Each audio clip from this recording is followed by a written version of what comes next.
sir, kakayanin ba na ibalik pa si dati? Wala na yun, tapos na yun. Tapos na yun. So, It's a done deal already. Ito ang wow trending. Ito, Boying Rimulya nadulas sa kanyang interview. Ayon pa niya, nawala ng balikan. Ganito inilarawan ni Justice Secretary Jesus Crispin Rimulya ang sitwasyon ni dating Pangulong Rodrigo Roa Duterte matapos ang kanyang pagkaaresto at paghatid sa The Hague, Netherlands, kung saan siya nakakulong habang hinihintay ang paglilitis ng International Criminal Court o ICC. Sa isang ambush interview, tinanong si Boying Rimulya kung may posibilidad pang maibalik si former President Rodrigo Roa Duterte sa Pilipinas. Direkta ang kanyang sagot at sabi pa ni Boying Rimulya na it's a done deal, he's there, andun na siya. Ayon pa kay Rimulya na may abiso ng natanggap na nagsimula na ang pagdinig kaugnay sa kaso ng dating Pangulo. Isa o manong matibay na ebidensya ng kasinungalingan at pagtataksil ni Marcos Jr. ang kumakalat na ngayon sa social media kung saan lumitaw ang isang opisyal na liham na ipinadala ni Marcos Jr. kay Vice President Sara Duterte noong December 15, 2023. Sa naturang dokumento, malinaw na tiniyak ni Marcos Jr. kay Vice President Sara Duterte na hindi makikipagtulungan ang kanyang administrasyon sa International Criminal Court o ICC. Kaugnay ng investigasyon sa drug war ng dating Pangulong Rodrigo Roa Duterte, direktang sinabi ni Marcos Jr. sa isang liham, "To this end, this government will not assist the ICC in any way, shape or form." Ngunit sa kabila ng pangako na ito ni Marcos Jr., matandaang isiniwalat ni Interior and Local Government Secretary John Vic Rimulya sa isang panayam sa isang core group kung saan kabilang si Marcos Jr. ang nagplano at nagsagawa ng operasyong humantong sa pagkaaresto at agarang paghatid sa dating Pangulong Rodrigo Roa Duterte sa The Hague, Netherlands.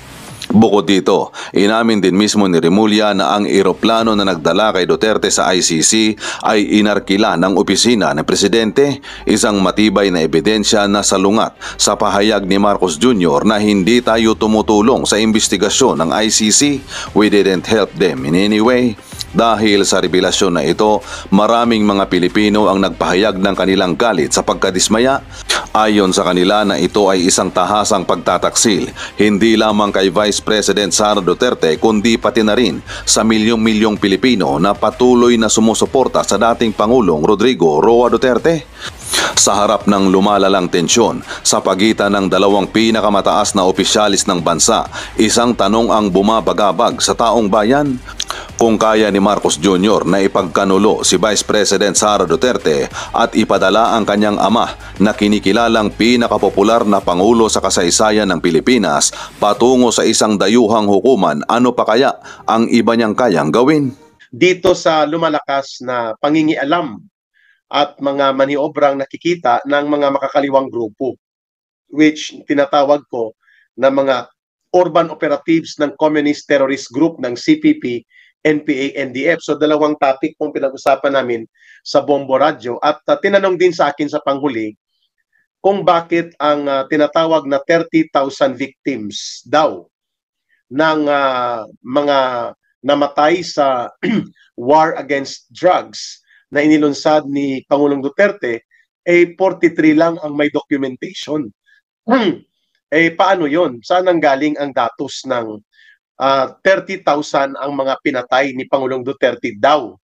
Kaya siya pinag-initan ng International Kangaroo Court, no? Ang ICC, tinatawag ko ngayon yan na IKC, no? International Kangaroo Court. Kasi nakipagsabwatan ito sa traidor na Marcos government upang dukutin si Pangulong Duterte at hindi na po nila ni-review o isinaalang-alang ang mga mahahalagang probisyon na nakasaad sa una, Universal Declaration of Human Rights, no? Ito po ay isang pangdaigdigang kasunduan na ginawa ng mga member nations ng United Nations, no? Mahigit po 200 bansa ang nakapirma sa Universal Declaration of Human Rights. At ito po ay umiiral since 1948 pa. At isa dyan sa provision ay ang pagbabawal sa illegal arrest o kahalintulad na pagpapadukot na ginawa kay Pangulong Duterte. Hindi rin po isinaalang-alang ng ICC na dapat ni-review nila itong reklamo ng mga abogado ni Pangulong Duterte, lalo na po ni Executive Secretary Mijaldea, na rendition o equivalent to state-sponsored kidnapping po ang naganap kay Pangulong Duterte. So, yan po ay nakasaad din sa ating nilagdaan at kinikilala na International Convention on the Protection of Civil and Political Rights. Si Naida Lee, kapatid dito nila Ma'am Emmy at nila Ma'am Linda. Sa Taiwan naman ito. Good evening, I'm still following you.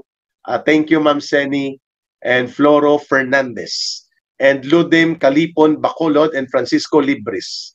So, dalawang provisions o dalawang bahagi ng pangdaigdigang kasunduan sa antas ng international law ang hindi po pinakinggan at hindi pa po binibigyang pansin at kahalagahan ng ICC, sapagkat kung kanila pong kinikilala ang International Convention on the Protection of Civil and Political Rights, nakasaad din po doon ang pagbabawal sa paglabag sa mga karapatan ng isang individual o isang tao sa buong daigdig na isubject sa illegal na pag-aaresto at illegal na pagkakadetine, which yan po ang eksaktong kalagayan ngayon ni Pangulong Duterte mula nang siya po ay pinadukot ni Marcos at kasabwat ng ICC, ang Interpol na sinasabi nila, at syempre itong mga pulis na naging asong ulol ni Marcos noong gabi na pinadukot si Pangulong Duterte.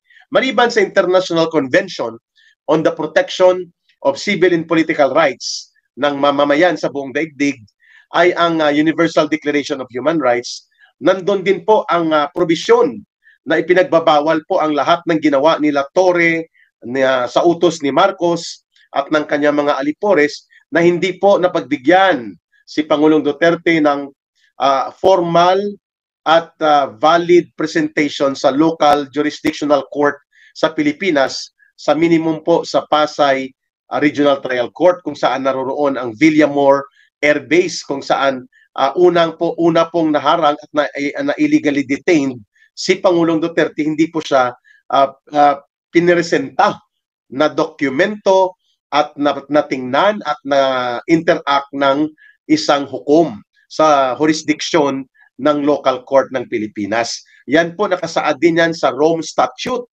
Ang Rome Statute po ay ang treaty na nilagdaan ng 117 countries minus the Philippines, 116 countries upang mabuo ang ICC as a permanent court of last resort patungkol sa mga krimen like genocide, mass murder, o kaya mga war crimes o kaya crimes against humanity. Subalit hindi po pwedeng lagpasan o ikutan ng ICC ang mga procedural requirements and doctrinal mandate na nakasaad po sa tinatawag nating Rome Statute, at ang Article 59 malinaw po na dapat pina-annotate at na-authenticate ang warrant of arrest. Hindi po pwedeng cellphone at hindi po si Torre ang pwedeng mag-interpret o ang PNP o si Marcos, kundi korte kung valid o hindi ang aresto o ang order of arrest, at dapat po may karapatan si Pangulong Duterte na ito'y i-contest before the competent domestic court in the jurisdictional custodial country, for that matter, ang bansa natin. Pero all of this, mga kababayan, the common and most significant argument, ang ICC wala pong jurisdiction kay Pangulong Duterte. Kaya dapat po siyang i-release, sapagkat wala na rin pong jurisdiction ng ICC sa Pilipinas. Since March 2019, I think it was a third week of March or last week of March 2019, nang terminate po natin ang ating treaty obligation at nag-withdraw na tayo from ICC membership and authority coverage. Therefore, ang anumang hakbang o anumang kautusan ng ICC na sabi ni Marcos hindi niya kinikilala at hindi siya nakikipag-cooperate sa ICC, talagang bulastog at wala sa hulog ang wastong kaisipan nito. At yun din po ang binanggit ng kanyang Solicitor General, ang punong abogado ng gobyerno ni Marcos, na si Solicitor General Menard Guevara, na wala pong obligasyon ang gobyerno ng Pilipinas sa anumang usapin patungkol o may kaugnayan sa ICC. That includes the pending petition for writ of habeas corpus pending sa Supreme Court related to the ICC illegal arrest and continuing illegal detention against former President Duterte. Yun po ang punto de vista ni Solgen Menard Guevara. Kasi yun din po ang public policy declaration ni Marcos na hindi niya kinikilala at hindi siya magko-cooperate sa ICC o sa International Kangaroo Court. Subalit, pinadukot niya si Pangulong Duterte gamit ang International Kangaroo Court na ICC at ito ngayon ang problema. Sapagkat kung ginamit niya ang ICC at pinalusutan nila ang konstitusyon ng Pilipinas, hindi nila pwedeng ibaliwala ang tatlo. Yung Rome Statute, yung International Convention on the Protection of Civil and Political Rights, at ang Universal Declaration of Human Rights. Ang lahat ng ito po ay may karapatan na ginagarantiya at pinoprotektahan si Pangulong Duterte bilang isang mamamayan ng bansa at bilang isang bahagi ng sangkatauhan sa buong sanlibutan, sakop ng United Nations. Ayun. So klarong-klaro mga kababayan na kailangan pong i-demand na ang panawagan na bring him home bilang isang political at the same time people's national and international solidarity para po ipanawagan na ang agarang pagpapalaya at pagpapabalik kay Pangulong Duterte sa Pilipinas. May batayan po tayo, tatlo yun, ano? Hindi pa natin pinag-uusapan na ang anumang mga ginawa nila Torre, ni General Diwata Torre, at ng kanyang mga tauhan, pati ni Marbel, at nila John Vic Rimulya, at siyempre kasabwat si Marcos, may mga kriminal silang pananagutan. They have the criminal accountability before the law sa Pilipinas, no? Hindi pa natin pinag-uusapan po ang ginawa nilang paglustay ng pundo ng bayan, which is tantamount also to graft and corrupt practices, sapagkat ang ICC is a bogus entity, subalit ang gumastos po ng pundo, ng bayad sa eroplano, chartered fee, chartered flight, fuel at iba pa ay Philippine government resources. Gamit po ang pundo ng Office of the President na inamin mismo nila Marcos at nila John Vic Rimulya, yung kanyang DILG secretary. Therefore, maliban po sa kriminal na pananagutan sa pagpapadukot sa kanyang sariling mamamayan at pagpapatapo ng iligal at ang pananatiling iligal na pagkakadetine sa Europa kay Pangulong Duterte, ang pagkuha po ng pundo ng gobyerno at gamitin sa kapritsyo ng iligal na gawain, kagaya ng binabanggit nating rendition, kidnapping, abduction na nangyari kay Pangulong Duterte ay isa rin pong malubhang krimen ng gobyerno ni Marcos. Ayan. Klaro tayo So ano pong naging sagot ko kung bakit ko sinasabi na mataas po ang possibility na maipabalik si Pangulong Duterte ng maaga sa Pilipinas at ma-terminate po ang kanyang illegal detention. Bagamat hindi ito automatic na ma-terminate kaagad ang kaso niya o ang mga reklamo sa kanya sa ICC, nagkakaroon po ngayon ng tinatawag na window period from March, I think March 16 or 14 hanggang sa September, may tinatawag po na interim period for petition of interim release of the subject. So pwede pong ito malamang ang gagawin ng kanyang mga abogado na ipetisyon at i-call out ang atensyon ng ICC na ang pagkakadetini kay Pangulong Duterte is a serious and very damaging and dangerous precedence of illegal abduction, tantamount to state-sponsored kidnapping, at dahil dyan, ang kanyang pagkakaroon ngayon ng detensyon sa Europe ay isang bunga ng fruit of the poisonous tree. Ano po itong fruit of the poisonous tree doctrine?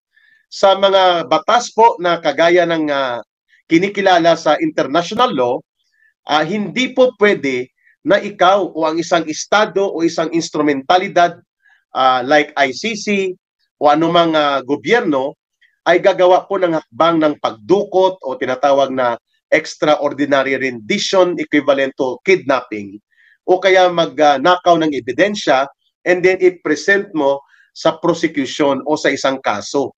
Ang tawag po dyan ay inadmissible evidence or illegal and unlawful procedure of detention and custody. Therefore, magiging illegal po lahat ng gagawin nila na proceedings kasi there will be jurisdictional issue against ICC. Number one, si Pangulong Duterte po ay dinukot. Hindi po nirespeto ang Article 59 ng Rome Statute, hindi po ito inobserve. At yan po ay publicly nakadisplay sa coverage ng iba't ibang media na siya po ay sa pilitang ikinarga, tinakot, binastos at nilapastangan ang kanyang mga karapatan at pagkatao nitong grupo nila General Diwata Torre na ang may utos ay si Marcos, walang iba na. Walang iba pa. So, number two, malinaw din po na ang sinasabing fruit of the poisonous tree o yung illegal na proseso ng pagpapadukot kay Pangulong Duterte ay lantarang lumabag sa Rome Statute, which is the fundamental guidelines and regulatory na mga batas na sumasakop at sinasandigan ng pag-iral ng International Kangaroo Court na ito na ICC. So therefore, kailangan nilang sundin ang mga probisyon na ito kapag ito'y kinwestiyon na hindi po sinunod ang Article 59 o Rule 59 ay malamang sa malamang po madideklara ngang illegally arrested or illegally enforcibly bodily transferred without the due course of the law si Pangulong Duterte.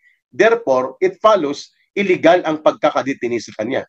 Pangatlo, kailangan pong review at isangguni ng ICC ang kanyang desisyon sa edad ni Pangulong Duterte, sa kanyang karamdaman, sa kanyang kalagayan, at hindi po malinaw pa na may sinasabing 30,000 na pinagpapatay sa panahon ng kanyang drug war, samantalang 43 cases lang po ang mayroong dokumentasyon at inipasiguradong ito ay siguradong related sa kanyang panunungkulan bilang Pangulo at Mayor sa Davao, at kung baga ito ba ay mga validated cases na sapagkat lumalabas ngayon na marami po ang inimbento at ginawang kwentong kotsero nitong grupo ng CPP, NPA, NDF at ng grupo po ng mga dilawan at pinklawan at mga hilaw na komunista. So kailangan po ma-validate pa muna ang probative value, no? Pag sinabing probative value, kapakikinabang ba at kapanipaniwala ang mga hawak ngayon ng mga dokumentasyon na ito ng ICC prosecutors. So hindi pa po yan na-establish. Kaya may interim period po na pwedeng ipetisyon o hingin ni Pangulong Duterte dito sa ICC sa 3 batayan na pauwiin siya at i-terminate ang kanyang illegal na pagkakadetine.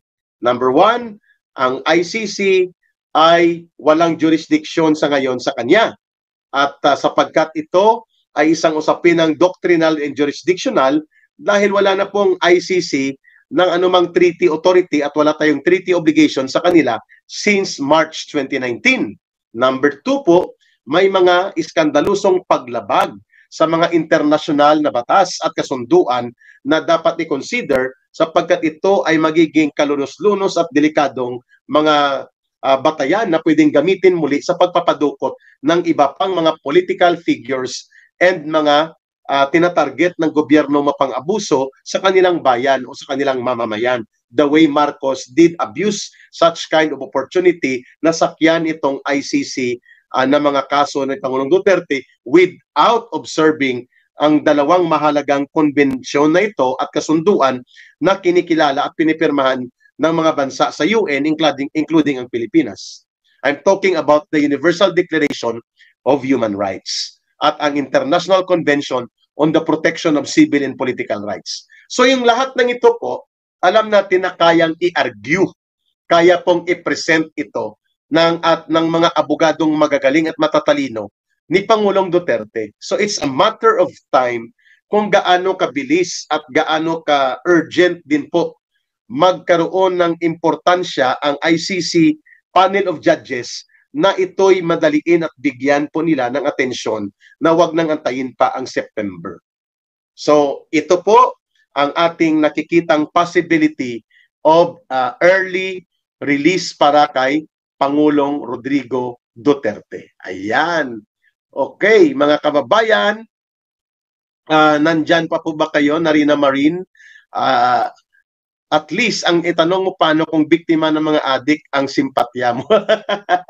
Ayan niyo po yung mga sumbi ni Marcos na pumapasok sa atin. Dito tayo sa talakayan natin. Okay. Ito pa ang panibagong revelations, mga kababayan. Nahuli po natin na ang isinumiting mga dokumentasyon ng karapatan, by the way, ang karapatan po ay CPP created or Communist Party created po ito, at ang mga namumuno nito ay mga kadre ng Communist Party. So front organization po ito. Opo, kagaya din po ng NUPL. Ang NUPL naman po, mga grupo ng abogado at mga paralegal. Ang karapatan naman po ay nagkukunwaring mga human rights advocates po sila. They want to call themselves human rights defenders. Mga ugok, human rights defenders, kayo ngang pumapatay, nang-ambush at nag-a-assassinate ng mga sibilyan, sundalo, pulis, nanununog at nang bubomba, kayo ang human rights defenders. Kayo ang tagapagtanggol ng mga terorista. So itong dalawang grupong ito, nakipagsabwatan po ito.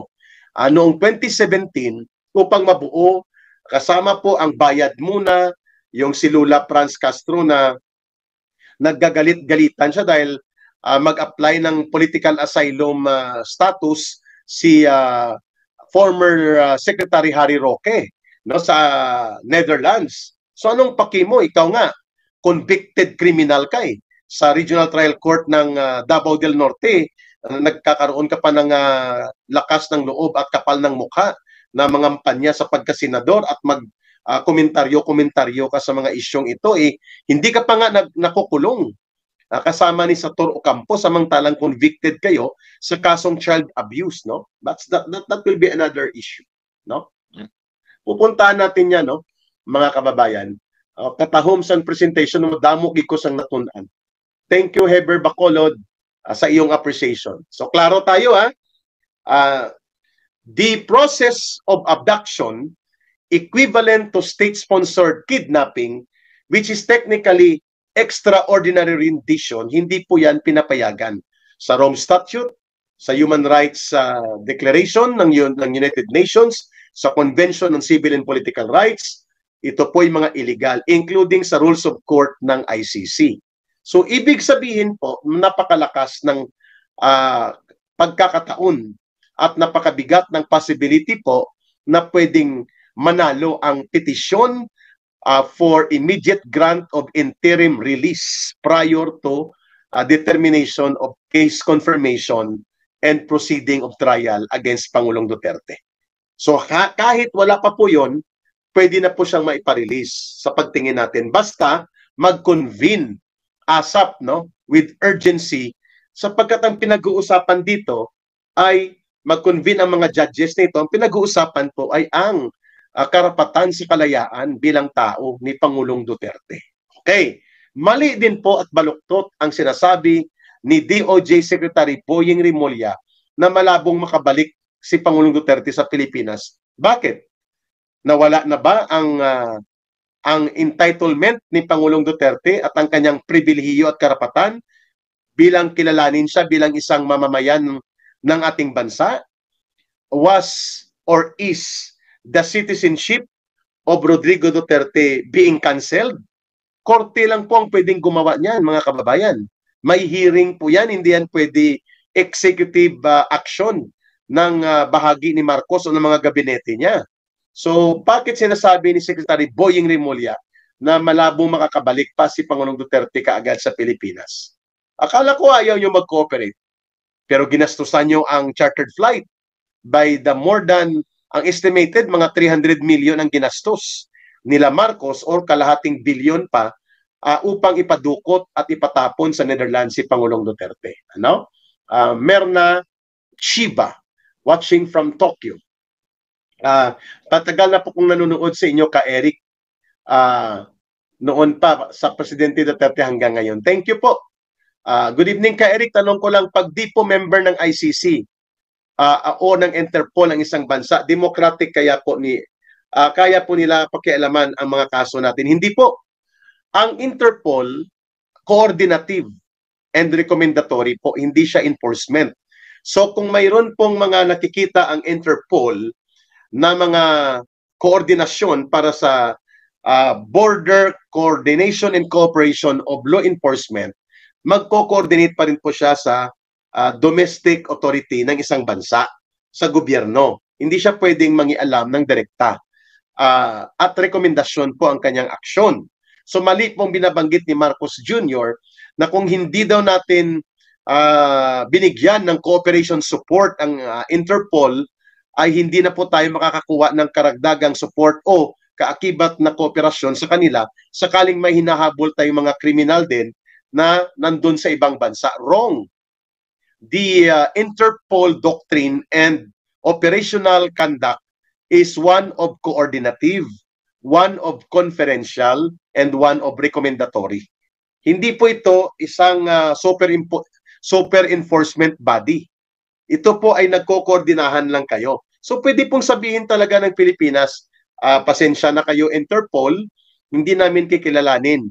Yung arrest order na sinasabi nyo, which by the way si Marcos din at ang mga komunista ang naglabi para ipalabas ito, ang arrest order ng ICC, ay sasabihin lang naman natin, wala kaming treaty obligation sa ICC. We are no longer part of ICC, therefore we are not subject to any treaty obligation or any action that the ICC will impose against us because we are a sovereign country and we have our own justice system. Ganon kasimple lang po yun. So maintindihan ng Interpol yan sapagkat ang Interpol po ay recommendatory body, coordinative center, at ito po ay for working of cooperation. Hindi po ito enforcement body na mangingibabaw siya sa domestic or local authority ng government natin. Klaro tayo dyan, ha? So, mali po yung mga reasoning ni Marcos. Yan po ang tinatawag na nagsasalita ng lagos sa ilong at tainga dahil walang alam. No? Pa-English lang, you know. Pa-Islang, no? Pa-Oxford English. Yun lang pong abilidad ni Marcos. Pero yung laman at sustansya ng kanyang utak, wala po sa katinuan ng tama. Mantakin mo sarili mong mamamayan. Bagamat kalaban mo yan sa politika, pwede naman kayo mag-away doon pagdating ng 2028 elections o sa 2025 sa isang demokratiko at patas na labanan sa eleksyon, which is bahagi ng demokrasya. Bakit? Dahil sa takot mong hindi kayo mananatili sa poder kapag nandyan ang mga Duterte, lalo na si former President Duterte, na very influential and very popular figure pa rin sa Pilipinas pagdating sa usaping pangpolitika, at ang kanyang anak na si Vice President Sara Duterte, ginawan mo ng pamamaraan na bagamat illegal at aktong kriminal, ay ipinatupad mo ang pagpapadukot at pagpapatapon sa kanya sa Europa. So, paano mo sasabihin niya na matino ang pag-iisip mo? Di ba? Pangalawa pong punto natin dito. Marapat din po na maibunyag natin na ipanawagan na rin natin sa Armed Forces of the Philippines na dapat po tutulan at ipaabot kay Marcos at kina Romualdez na itigil na nila ang pangingialam at ang marumi at napakadelikado na maniobrahan ng kanilang oportunistang pakikipag-alyansa sa CPP, NPA, NDF. Otherwise po, magkakaroon ng malubha na kaguluhang pangpolitika sa ating bayan at gagamitin ito ng CPP, NPA, NDF para palawakin pa at patindihin pa ang bangayan pang politika at nang sa ganun magkawatak-watak po ang mga opisyal ng gobyerno at even po tayong mga mamamayan. At kapag yan po ang patutunguhan natin, mukhang doon na tayo papunta sa lubhang pagkakawatak-watak o ang tinatawag na polarization of situation, hindi po malayo na ito po ay napakapaborabling oportunidad at pagkakataon sa CPP, NPA, NDF para mag-recruit, mag-infiltrate at magsagawa po ng kanilang political recovery as well as NPA recovery. So ito po ang nakikita natin. Kaya po, itong si Cristina Conte at itong mga party list operatives nila, itong NUPL nila at itong karapatan nila, ito po nagmanufacture ng mga dokumento na peke, bogus. Sapagkat walang mga police report, walang police blatter, walang judicial affidavit. ang mga complainants o mga surviving family ng complainants o ng mga biktimang sinasabi nila na umaabot po sa 30,000 na mga patay. Uulitin ko po bago ako maputol kagabi na andyan na naman si Sumbi Labador, no? Itanggalin muna natin si Sumbi Labador at makulit, no? Remove itong Kolokoy, and then pagka-remove sa kanya, syempre wala na siya sa atin. Ayan. Okay.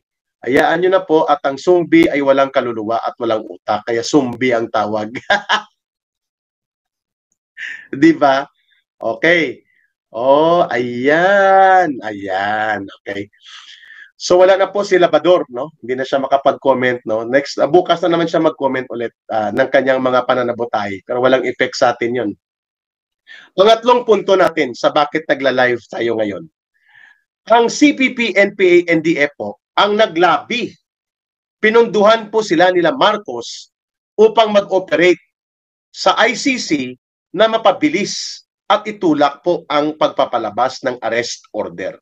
Bagamat ang ICC is a bogus entity in as far as our country is concerned. Hindi totoo po na walang kooperasyon, walang organized, premeditated effort, no? Pinagplanuhan at pinaghandaan nila Marcos since last year pa. Kasi nga, dyan sa may Midas Hotel, noong last week of October, hanggang kalagitnaan ng Nobyembre po, inisponsor nila Martin Romualdez at nila Saldico ang pananatili ng mga investigador at ilang prosecutor representatives ng ICC na illegal po na ginagawa ang kanilang pangingialam, pangi-interview,